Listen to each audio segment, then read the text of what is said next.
Samantha Azzopardi's story is equal parts bizarre and tragic. It spans over 2 decades and 3 continents, 75 aliases and personas, 100 criminal charges, and 55 convictions worldwide. She's a serial scammer, undeterred by prison terms. She was addicted to deception, yet she never made a cent from her scams. She never asked any of her victims for money. Her motivation, to this day, is entirely unknown. There's a lot of ground to cover today, so let's get into it. It was an ordinary day in Dublin's bustling city centre when 2 police officers noticed a young girl, alone, sitting outside the GPO building. She looked frail and bewildered and was clearly in a great amount of distress. When the police officers asked her name and age, she didn't speak or look up.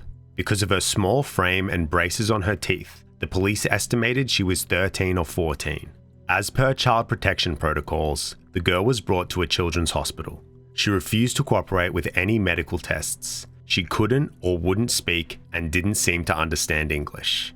With no name or history to go on, the mystery of the GPO girl began. The general consensus among authorities and her guardians was that she was Eastern European and was likely a victim of trafficking, smuggled into Ireland against her will. In an effort to communicate with the girl, she was given papers and pencils. She drew an airplane, a cross, a gun, and a disturbing depiction of herself in a bed surrounded by men, intensifying the fears and concerns about her situation. Authorities launched a massive investigation to determine her identity and origin. Airports, ports, and railway stations were being searched for passenger records. Police spent thousands of hours going door to door, combing through CCTV footage and reviewing missing persons reports from around Europe. Even orthodontic clinics were contacted in hopes that her braces could provide a clue. The Irish police force enlisted help from Interpol and law enforcement agencies across Europe, but still, nothing. The girl refused to have her photograph taken, which made identifying her extremely difficult.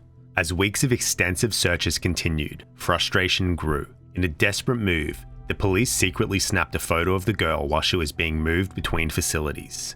Her photo was shared to the public, the police appealing for anyone with information about her to come forward. The case exploded in the media. GPO girl's photo was on front pages and broadcast on every news outlet across Europe, with the public rallying to try and help solve the mystery. Then as the story reached the other side of the world, investigators began to receive calls from Australian authorities. Their reports were all consistent and unsettling. GPO girl was in fact not a girl, but a 25-year-old Australian woman named Samantha Azzopardi.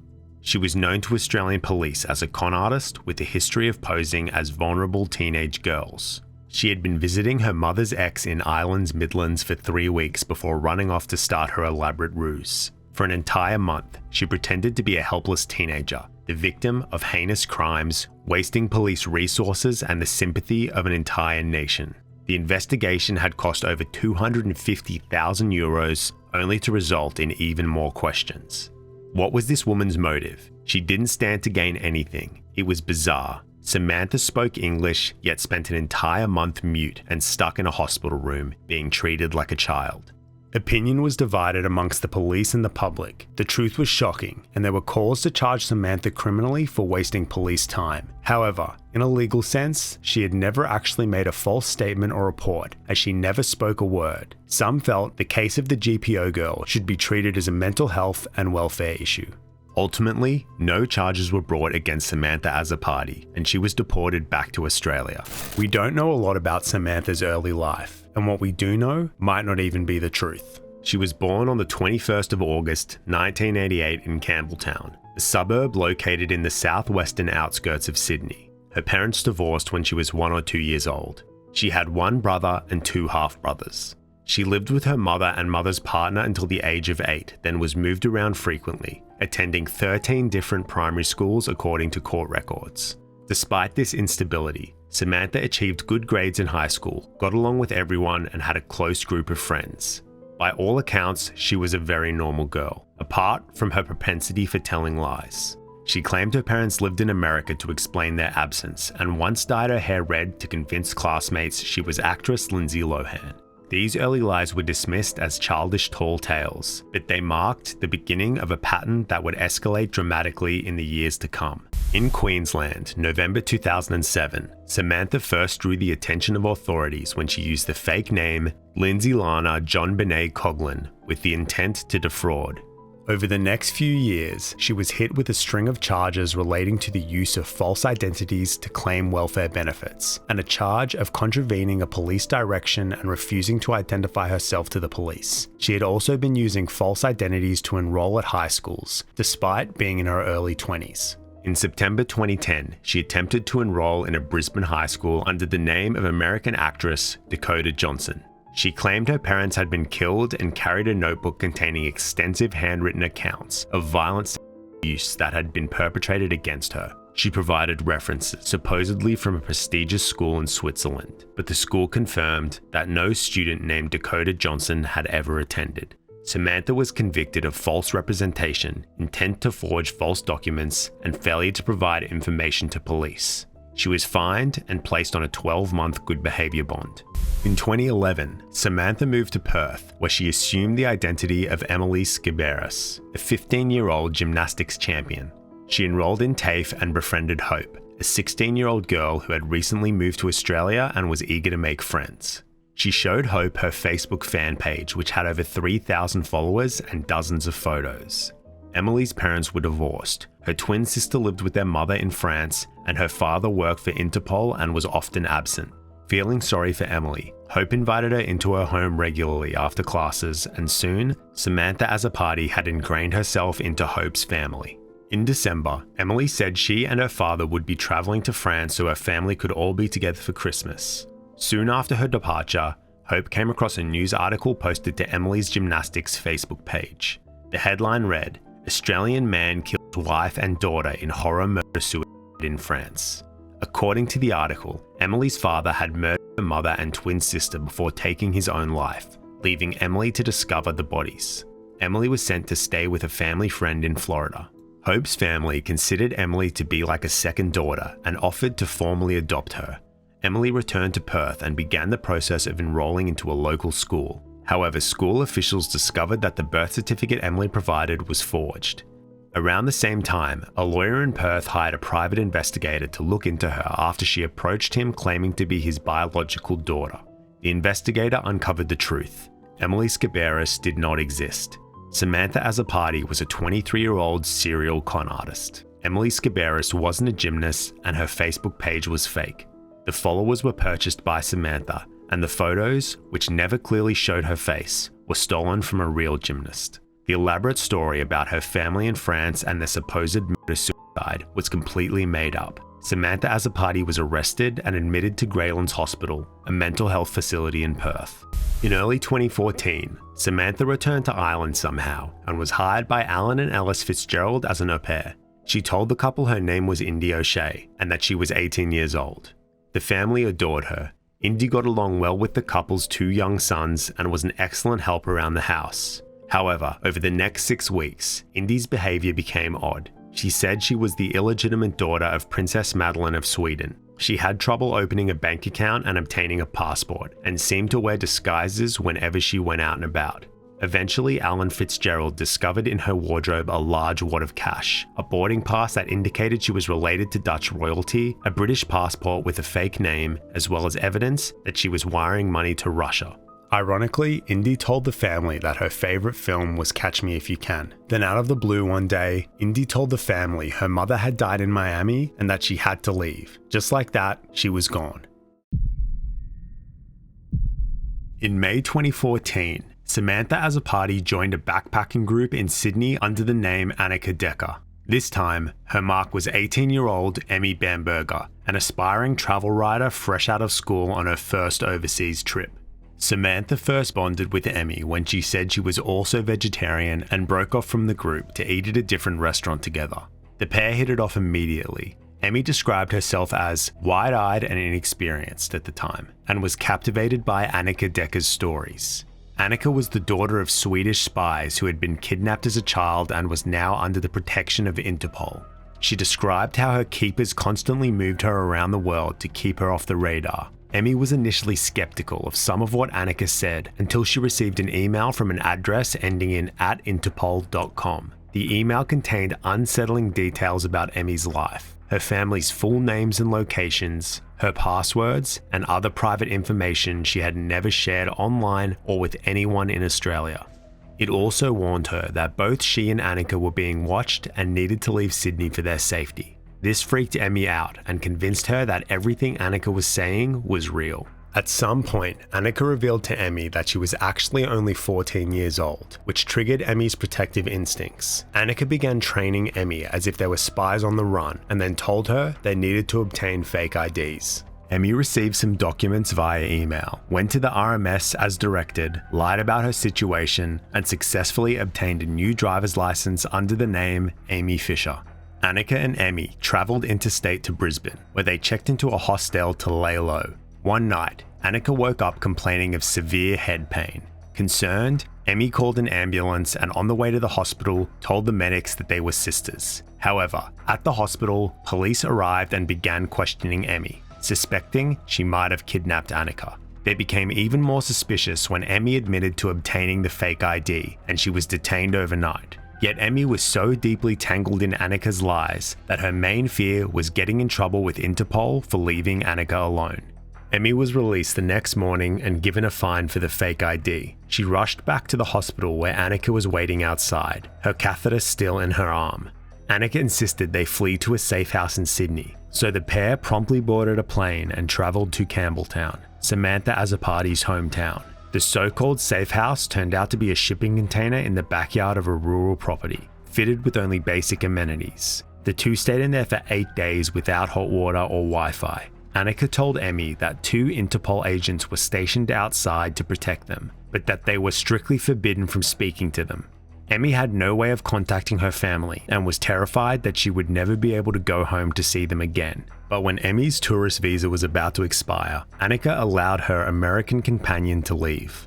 Emmy left most of her belongings, including her $1,000 camera, in the safe house, believing she would return once her visa was renewed. However, her visa was denied due to her run-in with the police, and she was deported back to the United States. Shortly after arriving in California, Emmy received a message from Annika, instructing her to meet in Canada with the plane ticket already paid for. Emmy complied.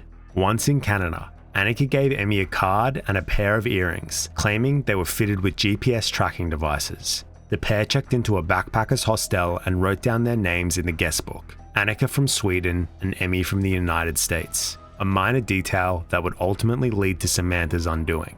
That night, 2 Swedish backpackers approached the girls and greeted Annika in Swedish. When Annika couldn't respond, Emmy finally realized that something was seriously wrong. The next day, Annika told Emmy they needed to part ways and asked to be dropped off at a bus station in Calgary, where Interpol agents would come to collect her. After 4 months, Emmy's crazy journey with Annika finally came to an end. The two never saw each other again. Years later, Emmy would revisit this chapter of her life and uncover the creepy truth about everything. She was shocked to learn that the 14-year-old Annika Decker was in reality 26-year-old Australian Samantha Azzopardi, and that she had been one of her latest victims. Emmy managed to get in touch with Samantha's brother, who told her that the Sydney safe house where they had been hiding was actually Samantha's real home in Campbelltown. The 2 men who were supposedly Interpol agents were in fact Samantha's brother and father. Neither of them had any idea what Samantha had been doing. They assumed she had brought a friend home and found it odd that Emmy never spoke to them. As for the highly personal information emailed to Emmy, it turned out that Samantha was an exceptionally skilled internet stalker. She had meticulously researched Emmy, combing through her social media to figure out all of her friends and family, then was able to simply guess some of her passwords. Immediately after saying her goodbyes to Emmy Bamberger, Samantha Azzopardi launched into her next con. On September 16, 2014, Samantha, now aged 26, walked into the Alexandria Community Health Centre in Calgary, presenting herself as a 14-year-old named Aurora Hepburn. She complained of nausea and vomiting and told staff she was a victim of abduction, assault, and torture. She said she was Danish and that her mother had forced her to live a nomadic life in a cult, preventing her from receiving an education or healthcare.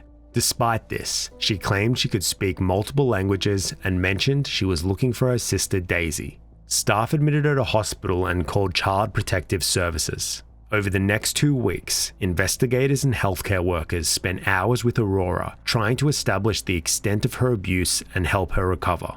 Meanwhile, police discovered a missing persons report filed in Fort McMurray, a city more than 700 kilometers away. The report was filed by Daisy Hepburn and stated that her younger sister Aurora was missing and in danger. As a major investigation was launched, police noticed eerie similarities to the GPO girl story in Ireland about a year ago. That case also involved a mysterious 14-year-old girl who claimed to have been abused and trafficked, but then turned out to be a hoax. Aurora's fingerprints were taken and distributed to international databases. A match in Ireland quickly confirmed that Aurora Hepburn was another creation of Samantha Azzopardi's. Unlike in Dublin, this time, Samantha cooperated with investigators. She admitted her true identity and confessed to making up the entire story, including the missing persons report. She was Daisy Hepburn all along too. The deception cost Canadian authorities over $150,000 in expenses for hospital care, child protection services, and the police investigation. Psychiatric evaluations were conducted while Samantha was in custody, and multiple experts concluded that she was lucid and showed no signs of mental illness. Her actions were deemed deliberate and calculated. She was charged with public mischief and sentenced to 2 months in jail, which she had already served. She was deported back to Australia in December 2014. In 2015, Samantha was charged with fraudulently obtaining a passport under the alias Georgia McAuliffe. This was the passport she had used the first time she travelled to Ireland. The court was told that she was, quote, severely disturbed and had experienced a very disadvantaged upbringing, and that her prospects for rehabilitation were uncertain. Samantha pleaded guilty and was convicted, but given a 2-year good behaviour bond and warned she would face prison time if she reoffended. But to no one's surprise, Samantha did not comply with the good behaviour bond. In late 2016, Samantha reappeared in Sydney's inner west as 13-year-old Harper Hart. An unassuming couple found her wandering the streets appearing lost and distressed and took her in as their foster child. Samantha used a Californian birth certificate to enroll at the Good Shepherd School, which supports students who struggle in mainstream education. She said she was under the US government witness protection program and was a victim of sexual assault and trafficking. Harper was vulnerable and illiterate, so school staff worked tirelessly to provide her with special support. However, some teachers began to suspect that Harper was older than she said she was. The school's principal then received a peculiar phone call from a doctor confirming Harper's age, citing bone scan results. The strangeness of the situation and severity of Harper's allegations led the school to contact authorities. The police determined that Harper's birth certificate was a forgery, but doubted that a 13-year-old could have created such sophisticated documents, raising concerns that Harper might be the victim of a kidnapping or ring. Police covertly took photos of Harper Hart and realized that this could be the same person from the GPO girl case in Dublin. Harper's foster family were reluctant to cooperate with police, as Harper had alleged she had been assaulted by a New South Wales police officer. Investigators were able to take Harper's fingerprints from her schoolwork, and sure enough, they matched Samantha Azzopardi. When Samantha was arrested, police noted that her freckles had been drawn on with makeup to give her a more childlike look. The teachers and social workers who had dedicated weeks to trying to help Harper Hart reported feeling betrayed and humiliated that she had been a fully literate 28-year-old woman the whole time. Samantha's latest con had cost the state $155,000 in support services and police investigations. Not only had Samantha fooled school staff and her foster parents, with whom she stayed for a year until her court date, she had tricked a French backpacker named Lucy into calling the foster father pretending to be a United States Supreme Court official. Lucy was later tricked into posing as a doctor and calling the school principal to confirm Harper's supposed age. In July 2017, Samantha was sentenced to 12 months in prison for obtaining financial advantage by deception. For the first time, Samantha's mother had attended court in support of her daughter. She spoke with the media saying her daughter's situation was, quote, heartbreaking, and described Samantha as a sweet, adventurous, and independent child, but offered no further insight into her behavior. 5 months into her sentence, Samantha appealed her conviction, A detective who had investigated Samantha described her as highly intelligent and like a method actor, with her ability to use a victim from one con to support her bona fides in another con as, quote, quite ingenious. The judge concluded that Samantha understood the difference between right and wrong. He noted the significant psychological impact her deceptions had on victims, many of whom had bent over backwards to help her, believing she had suffered serious trauma. The appeal was denied, and Samantha remained in custody until her release in December 2017. In July 2018, professional basketball player Tom Jarvis and his wife Jazzy, a former lawyer, were searching for an au pair to help care for their 2-year-old daughter, Clementine. Living in Brisbane at the time, the family connected with 17-year-old Harper Hernandez through an au pair website. You guessed correctly. Harper was actually 31-year-old Samantha Azzopardi. During their initial video call, Harper told the Jarvises she'd gone to boarding school in Dubai, her father was a pilot, and her mother was a lawyer in San Francisco. The Jarvises felt that Harper was a perfectly pleasant and responsible young woman and decided to hire her. They welcomed her into their Brisbane home and gave her a parental responsibility over their daughter. They paid her $250 per week on top of her room and board, and also lent her a bank card under Jazzy Jarvis's name for groceries and errands.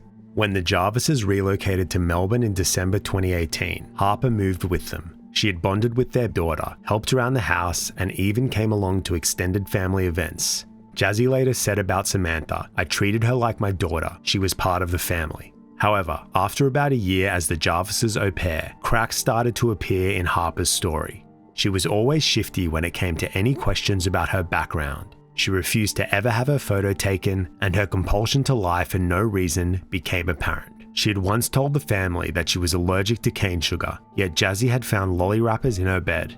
In May 2019, Jazzy received a message from a group of girls who said they'd seen Clementine with a girl named Marley, who had claimed to be married to Tom Jarvis and worked as a casting agent.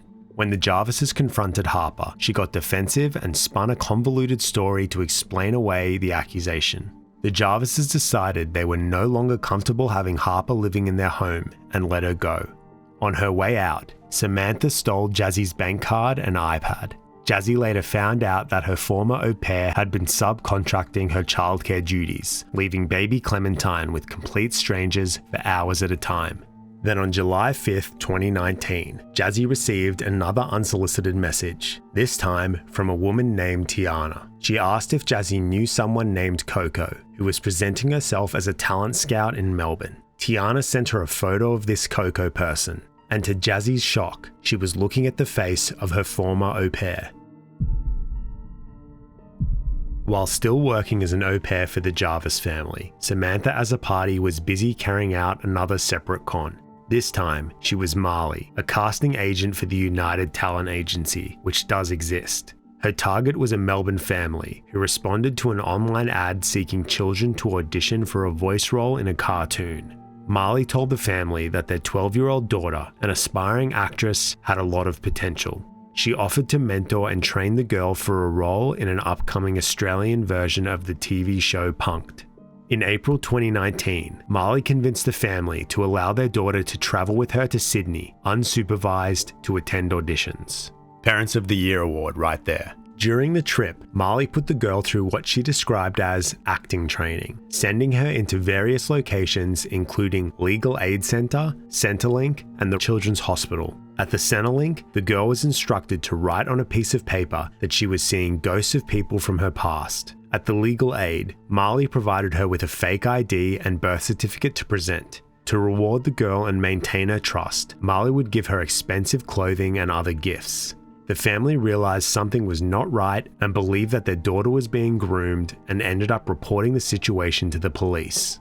In July 2019, on the New South Wales Central Coast, 13-year-old aspiring model and actress Georgia Beveridge received a DM on Instagram where she promoted herself with various modeling photos. The message was from someone named Coco Palmer, who was interested in hiring Georgia for an anti-bullying campaign. Excited by the opportunity, Georgia provided Coco with her mother Mel's phone number. When Mel spoke to Coco over the phone, Coco introduced herself as a talent scout for elite model management. She claimed to have come across Georgia's profile online and wanted to hire her for a short film.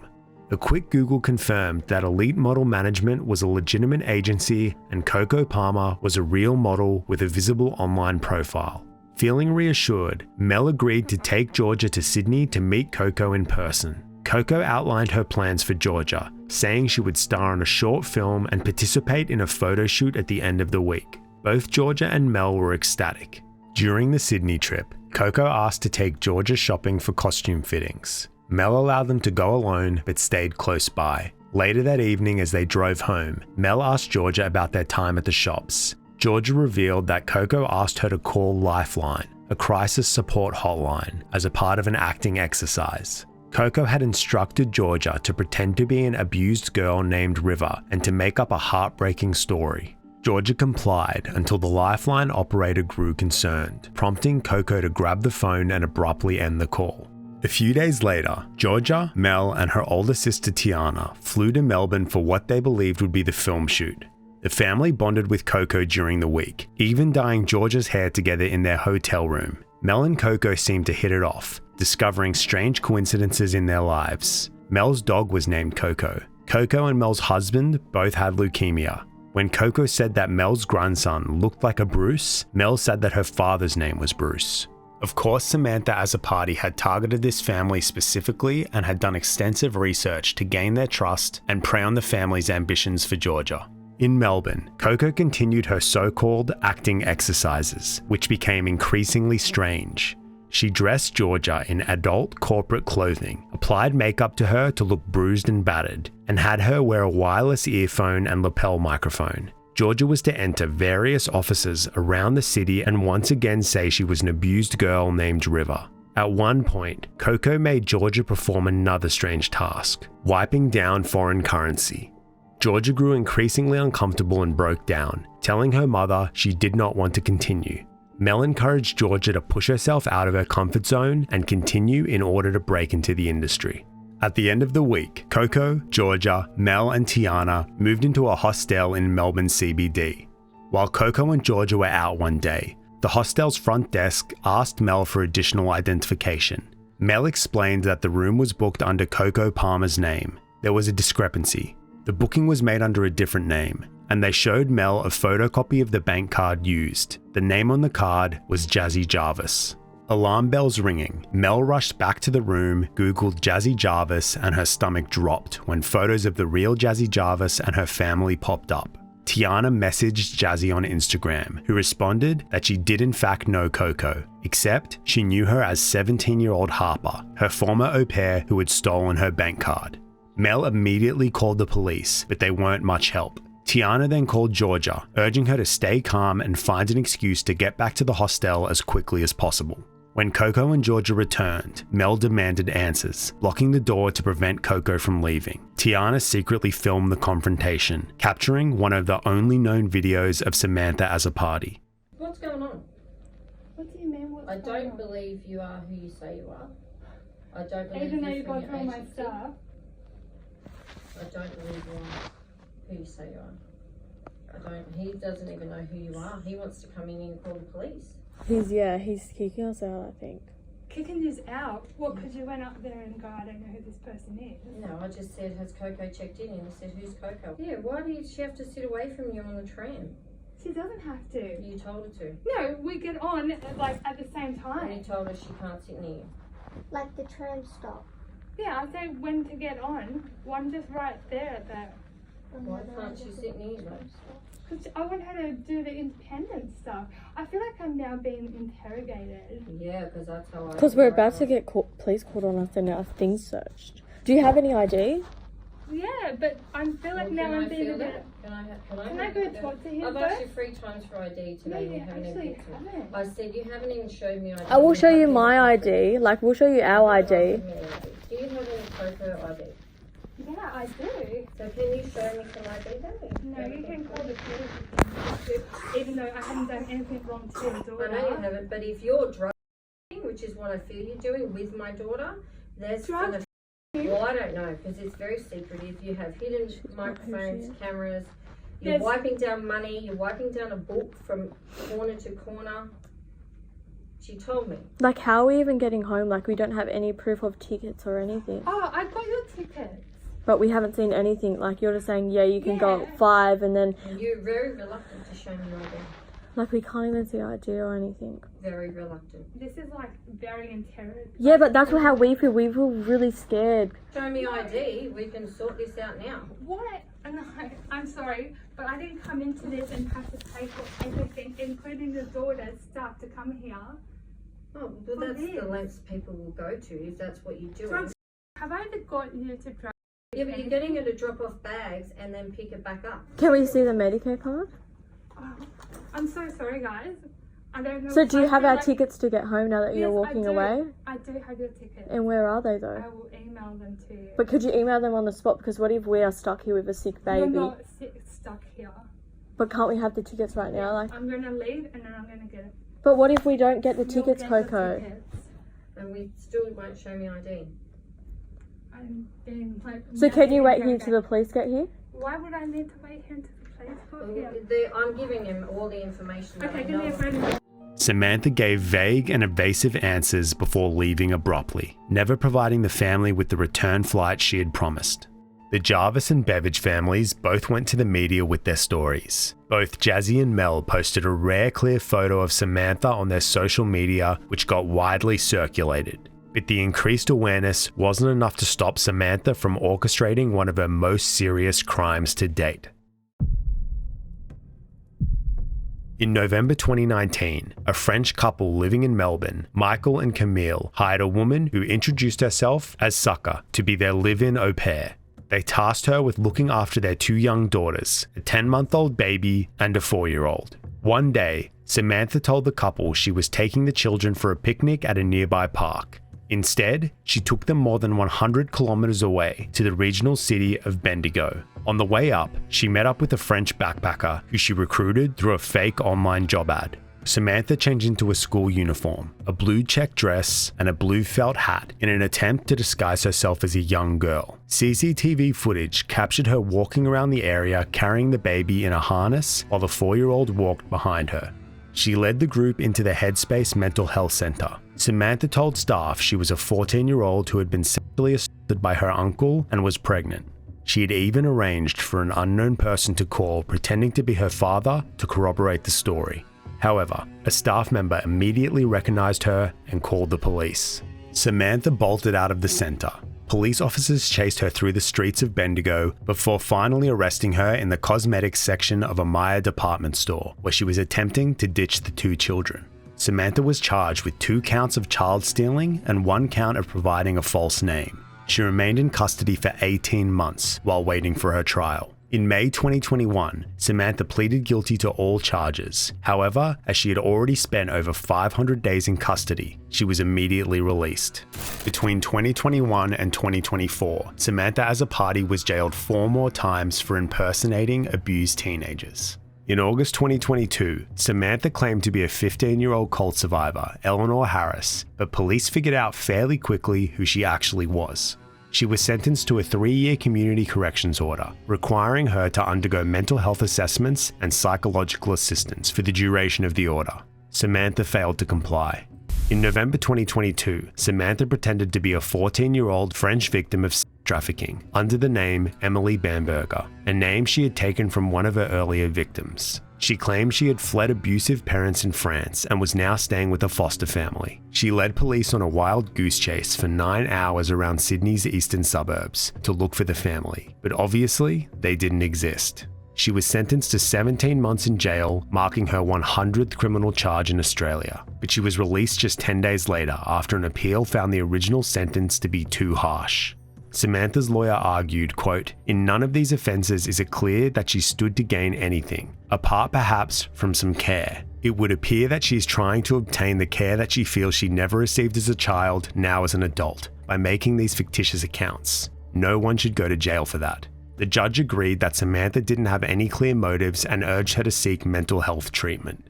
In 2023, Samantha, now 35, resurfaced as Hattie Lee, a 17-year-old Belgian victim of domestic violence. She had coerced another woman, a Danish backpacker, into accompanying her to crisis centres and refuge homes across multiple states over several months.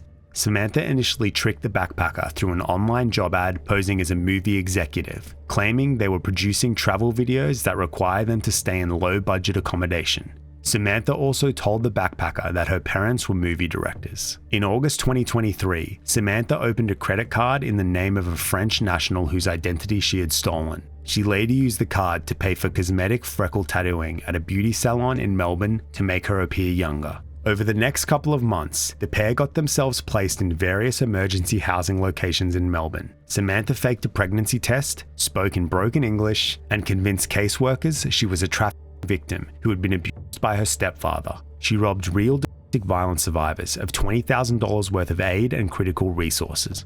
In October 2024, Samantha pleaded guilty to 6 charges, including obtaining financial advantage by deception and dealing in the proceeds of crime. A Melbourne court sentenced her to 2 years imprisonment, but she is already eligible for parole.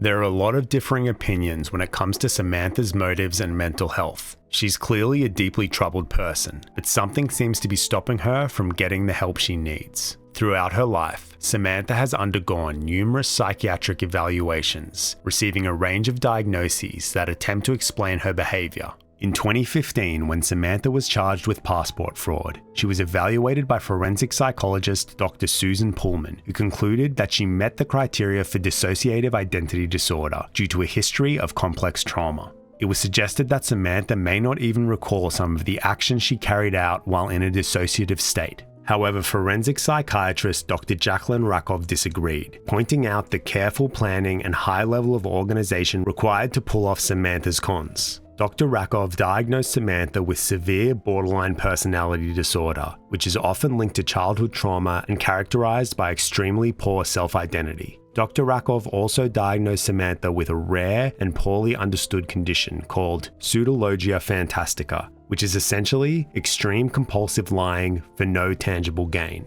Dr. Rakov believes Samantha's lies and narratives were not motivated by money, fame, or notoriety, but involved saving or looking after children, which could be linked to Samantha's own experience of childhood trauma.